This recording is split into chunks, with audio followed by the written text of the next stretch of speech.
Exit de l'Union africaine pour le Mali. Ce mardi soir, l'organisation continentale a pris sa décision. Représailles du coup d'État qui a ramené Assimi Goïta à la tête du pays.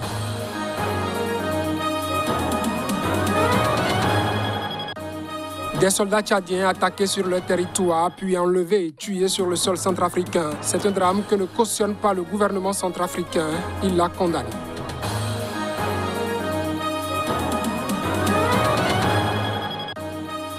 Le Haut Commissariat des réfugiés au chevet des populations fuyant le volcan Nyiragongo, entre autres, de la nourriture leur est distribuée dans un camp installé pour la circonstance.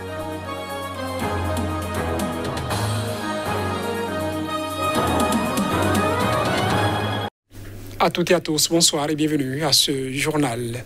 L'Union africaine a annoncé mardi soir dans un communiqué sa décision de suspendre à nouveau le Mali, théâtre en mai d'un second coup d'État militaire en 9 mois.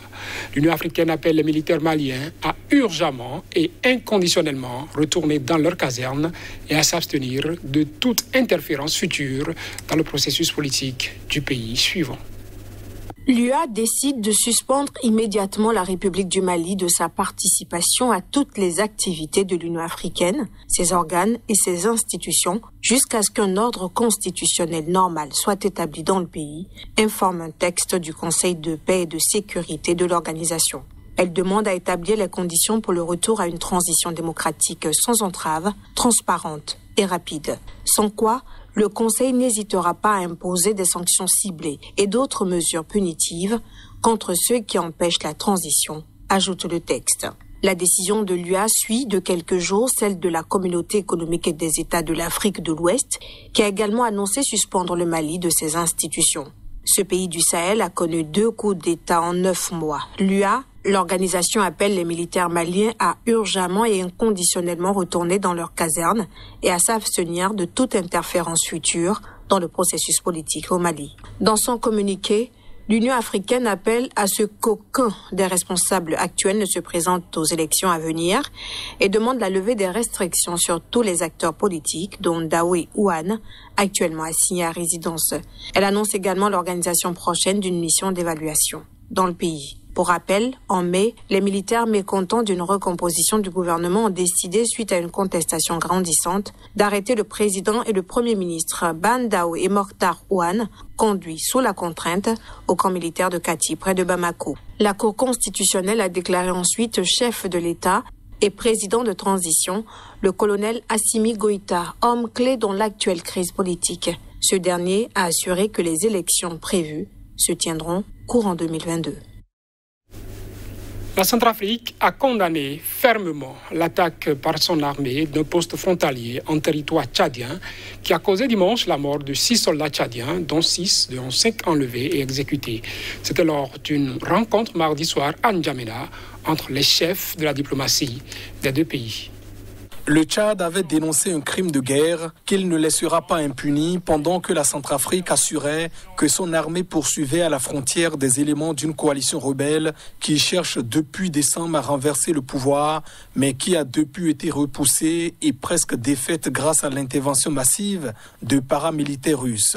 Bangui avait rapidement tenté d'apaiser son voisin du Nord en proposant une enquête conjointe au Tchad qualifiée de pays frère. Elle a envoyé mardi une délégation de 3 ministres avec une lettre du président Faustin Archange Touadéra à son homologue tchadien pour trouver une issue diplomatique à la crise. À l'entame des travaux, la partie centrafricaine, après avoir exprimé sa surprise par rapport à cette attaque, l'a fermement condamnée et a exprimé sa profonde compassion au gouvernement et au peuple tchadien, selon un communiqué conjoint signé par les 2 ministres des Affaires étrangères. Les 2 parties ont ensuite souligné l'urgence d'élucider les circonstances dans lesquelles cette attaque a été opérée et ont convenu de la mise en place d'une commission d'enquête internationale indépendante et impartiale. Cette commission, composée des partenaires traditionnels des 2 pays qui sont l'Organisation des Nations Unies, l'Union africaine et la Communauté économique des États de l'Afrique centrale, aura pour mission de déployer des experts pour établir les faits et déposer un rapport qui situera les responsabilités. Un peu plus tôt, Denis Sassou Nguesso, le président en exercice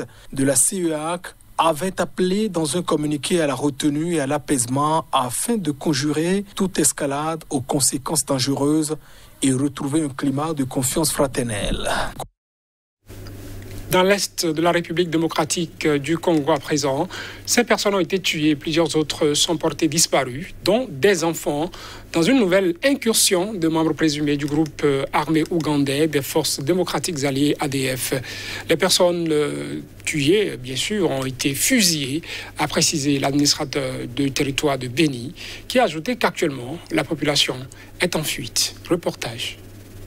À Maïmoya, 5 personnes ont été tuées lors de l'incursion des ADF ce mardi avant midi et plusieurs autres sont portées disparues, y compris des enfants. Les personnes tuées ont été fusillées, a précisé Donat Kibwana, administrateur de territoire de Béni, dans le nord de la province du Nord Kivu. Il a également ajouté qu'actuellement, la population est en débandade. Située sur la route nationale 4, la localité de Maïmouya est souvent la cible d'attaque des ADF depuis 2014, une zone où ces rebelles sont réputés très actifs.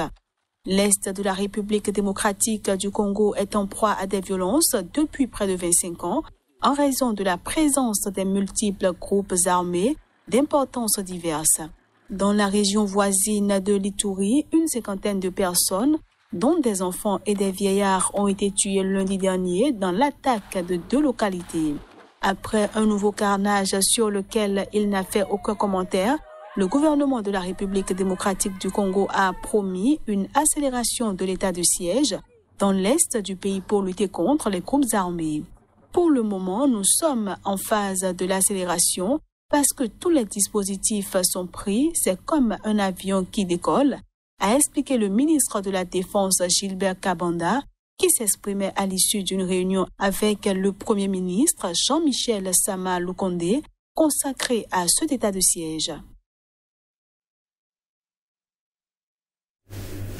Des déplacés congolais qui ont fui vers le Rwanda suite à l'éruption du volcan Nyiragongo à Goma, en République démocratique du Congo, reçoivent de l'aide et de la nourriture dans un camp mis en place par l'Agence des Nations Unies pour les réfugiés. Sur ordre des autorités, les habitants de Goma avaient évacué la ville le 27 mai vers les régions environnantes. Près de 400 000 personnes ont été déplacées. L'activité a notamment repris depuis 2 jours à Goma, ville de l'Est de la République démocratique du Congo, évacuée le 27 mai par crainte d'une nouvelle éruption du volcan Nyiragongo, alors que la ville reste néanmoins une zone rouge selon les autorités. À l'image de ce qui se passe à la frontière rwandaise, les déplacés reviennent de Saké à l'ouest et Rutshuru au nord, mais ce sont des retours par famille, il n'y a pas de retour en masse. Les autorités n'ont donné aucune statistique sur ces mouvements. Selon le HCR, 350 000 personnes ont actuellement besoin d'une aide humanitaire d'urgence. Beaucoup ont été accueillis dans des familles, mais certains ont trouvé refuge dans des églises et des écoles, notamment à Saké, où 120 000 déplacés ont été recensés. L'accès à une eau propre y est particulièrement crucial dans cette région où le choléra est endémique. Le programme alimentaire mondial PAM a entamé des distributions de vivres à Saké, mais également à Minova, dans la province voisine du Sud Kivu, et Rutshuru, les 3 zones principales où sont localisés les déplacés. La plupart des habitants avaient fui la ville le 25 mai à l'aube, dans le plus grand désordre et la panique après l'ordre surprise des autorités pour évacuer. Les données scientifiques de ce jour font état de 111 tremblements de terre enregistrés, dont la majorité n'a pas été ressentie par la population. Selon un responsable de la direction congolaise des migrations, 705 déplacés sont revenus du Rwanda vendredi, 729 samedi et ils étaient 111 lundi dans la matinée. En Colombie, un mois après le début d'un soulèvement populaire sans précédent qui a fait près de 60 morts, les manifestants font un pas prudent vers le gouvernement dans le cadre de discussions, sans pour autant aboutir à un accord pour trouver une issue à la crise sociale dans le pays. Reportage. Le gouvernement et des représentants des manifestants ont achevé ce mardi à Bogota une nouvelle journée de pourparlers, mais sans aboutir à un accord pour trouver une issue à la crise sociale en Colombie. Plusieurs séries de pourparlers entre le gouvernement du président conservateur Ivan Duque et le Comité national de grève ont eu lieu depuis le 7 mai dernier, sans pour autant permettre de trouver un accord préalable pour entamer des négociations sur le fond. Le gouvernement exige avant de négocier la levée des barrages qui paralysent de nombreux axes routiers, en particulier dans le sud-ouest, provoquant pénurie et exaspération d'une partie de la population. De son côté, les protestataires réclament une condamnation officielle des brutalités policières et des garanties pour manifester en sécurité. La Conferencia Episcopal Colombiana.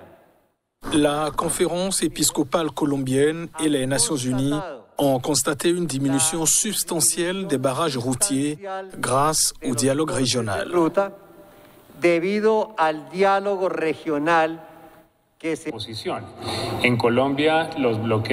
En Colombie, les barrages routiers ne sont pas une manière légitime d'exercer le droit de protester et par conséquent, dans ce qui correspond à chacun, sans demander l'impossible, ces barrages routiers doivent disparaître. Le parti de gouvernement s'attache à bloquer, à empêcher que des accords soient trouvés.